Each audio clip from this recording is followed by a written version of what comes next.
Medurstand-Understanding Medicine. I am Professor Aziz-ur-Rehman from Medurstand-Understanding Medicine. And this is a new medicine in the field of diabetes and relatively new in Pakistan. It was available in the Europe and in USA for the last couple of years, but now it is available in our country also. So it is a unique drug, and how is it unique and what else we can expect from it? That is what I'm going to discuss in my short presentation. Little bit of introduction. You're all familiar with these drugs called SGLT2 inhibitors. These are sodium glucose co-transporter, type 2 inhibitors. Now, little bit, very briefly, glucose is filtered into the glomeruli. Almost all the glucose present in the plasma goes into the nephron, but most of it, if not all, is reabsorbed. And this is an extremely important mechanism required for survival. About 90% of it is reabsorbed by SGLT2, but the rest 10% is absorbed by SGLT1. SGLT2 is present in proximal convoluted tubules, and SGLT1 is present slightly distally in the same part of the convoluted tubule. And what happens is that these drugs in diabetes, since there is a lot of glucose in the plasma and that is being filtered into the nephrons, so scientists thought that if we block its reabsorption, maybe we can get rid of some glucose and allow it to pass into the urine, and that will lower plasma glucose, and that will also help our blood pressure, that will also help to lose some weight, and that is what happened. So we actually have all these drugs: dapagliflozin, empagliflozin, canagliflozin, ertigliflozin, and these are all SGLT2 inhibitors. They inhibit just SGLT2, not SGLT1. SGLT1 is present not only in the renal tubules, but mostly it is present in the intestine, where glucose is absorbed from the diet.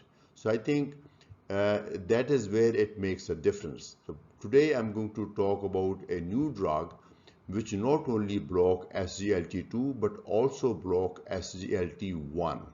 Whether this dual blockade helps in any way, does it give us a greater benefit in glucose control or other benefits? That is what I'm going to examine briefly. Okay, so this is the mechanism of action. I will compare the sotagliflozin, this new drug, which is dual blocker. It blocks both SGLT1 as well as SGLT2, and that is called sotagliflozin, SGLT1 and SGLT2 inhibitor. SGLT2 is present in the kidney, and this is where most of glucose along with sodium is reabsorbed, 90%. This is where conventional SGLT2 blockers work. But this sotagliflozin, in addition to this, also works slightly distally on SGLT1. The remaining 10%, which is not absorbed by SGLT2, is absorbed by SGLT2. That is also blocked by sotagliflozin. So sotagliflozin, being dual blocker, will not only prevent absorption from SGLT2 but also from the SGLT1. That means it would have greater effect on glucose absorption. So probably it would not allow any glucose to be reabsorbed from any of these two receptors. Of course, some will be absorbed because we can't block these receptors completely. So more glucose will pass on to the urine. So there will be more glucosuric effect. If we compare sotagliflozin with other SGLT2 selective inhibitors, empagliflozin, dapagliflozin, they work only in the SGLT2 part of the nephron. They do not work on SGLT1. Plus, they do not have effect on intestinal SGLT1, which I'm going to show you in the next slide. In fact, that is what is the main difference between these two classes of drugs. So this is as effect of SGLT1 inhibition in the intestine. Intestine, function of intestine is to absorb glucose. Our diet is converted into glucose and that glucose is absorbed. So if we block that absorption by blocking SGLT1, then absorption of glucose will be slowed down. It will of course not be completely blocked, but the absorption will be slowed down. As a result, postprandial peak will be relatively shorter. So the postprandial spikes will be less pronounced if you take SGLT1 blocker. What is the advantage? We know from our previous experience and from the trials that it is the postprandial peaks which more closely correlate with atherosclerotic cardiovascular complication. So going mechanistically, theoretically, preventing these postprandial peaks would probably translate into lesser atherosclerotic cardiovascular complication. Whether that happens or not, I think time will tell us. Not only this SGLT1 inhibition would also increase GLP-1 secretion. GLP-1 secretion is usually compromised in type 2 diabetes. So although this medicine works through SGLT1 mechanism, but indirectly it will increase your GLP-1. By increasing GLP-1, you would also have some better effect on postprandial glucose. It also increases, this is called peptide YY. This is an anorexin hormone. When this is increased again through GLP, this would also have a very, very good effect. It would probably cause some level of anorexia. So not only you are losing glucose from your urine, you are also slightly anorexant. You are probably consuming less. You are also absorbing less from the intestine. So that would probably translate into greater weight loss. So increased weight loss would probably translate into multiple benefits. This is the SGLT1. Since this is a dual blocker, this SGLT1 benefit is on the top of SGLT2 blockade. It is at least as good. This Sotagliflozin dual blocker is at least as good as SGLT2 blocker, but it has got some additional. The traditional benefit through SGLT2 blockade, you could have reduced plasma glucose, reduced body weight, reduced blood pressure, and natriuresis, because whenever a glucose molecule is excreted into the urine, one molecule of sodium is also excreted. So your body gets offloaded from sodium and there is some osmotic diuresis.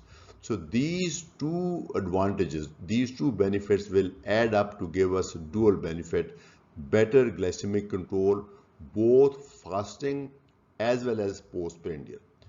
So if there is an agent which controls both fasting as well as postprandial glucose, that I think can give us a lot of benefit, not only for getting our A1C low to a better goal, but preventing postprandial peaks, I think, would translate into lesser atherosclerotic cardiovascular events. Compared to dual blocker, SGLT2 inhibition, empagliflozin, dapagliflozin have these effects which are listed here. So the benefits are the same, but I think of lesser magnitude. It would not have effect on SGLT1 blockade. So actually these drugs, we are all very happy with SGLT2 blockers, empagliflozin, dapagliflozin. They control glucose very nicely without causing hypoglycemia. They actually do not cause weight gain, in fact help to lose weight, and they have remarkable effect on cardiac failure, atherosclerotic cardiovascular complication, kidney disease. So we were very happy. In fact, these SGLT2 inhibitors are used not only for diabetes but also for heart failure and also for kidney disease if it is caused by some other disease also. So great drugs. But sotagliflozin is likely to be greater because sotagliflozin has all these effects. It has SGLT2 inhibition as much as these selective ones have, but in addition it also have SGLT1 inhibition, which should give us some additional benefits. So that is at least what we think, and I think once we get more experience and there are more trials, then we will be more sure if that translates into actual reality. There are some trials which are already completed. They have shown that the benefits are at least on heart failure and kidney disease, and I think at least as good as a simple SGLT2 inhibitor. Now let me dissect a little more these two classes of drugs, sotagliflozin, which is dual SGLT1 SGLT2 blocker, compared with selective SGLT2. This is the only member of this class is sotagliflozin, whereas in this we have dapagliflozin, empagliflozin, canagliflozin, ertigliflozin. And let me compare by these parameters so that you have better comprehension. Targets, this one targets both SGLT1 mainly in the intestine, where it slows down glucose absorption and slows down postprandial peaks, increase GLP-1 production, increase peptide YY, and all these are through SGLT1 blockade in the intestine. So these are all great benefits. But it also blocks SGLT1 in the intestine, so that increases glucose excretion by producing some glycosuria. So dual advantage, whereas conventional SGLT2, they blocks SGLT2 only and only in the kidneys, because SGLT2 is not situated in the intestine. Site of action, main action is intestine and proximal tubules, and here the action is only the proximal tubules. Effect on glucose, SGLT dual blocker would have greater effect on plasma glucose and greater effect on postprandial glucose peak.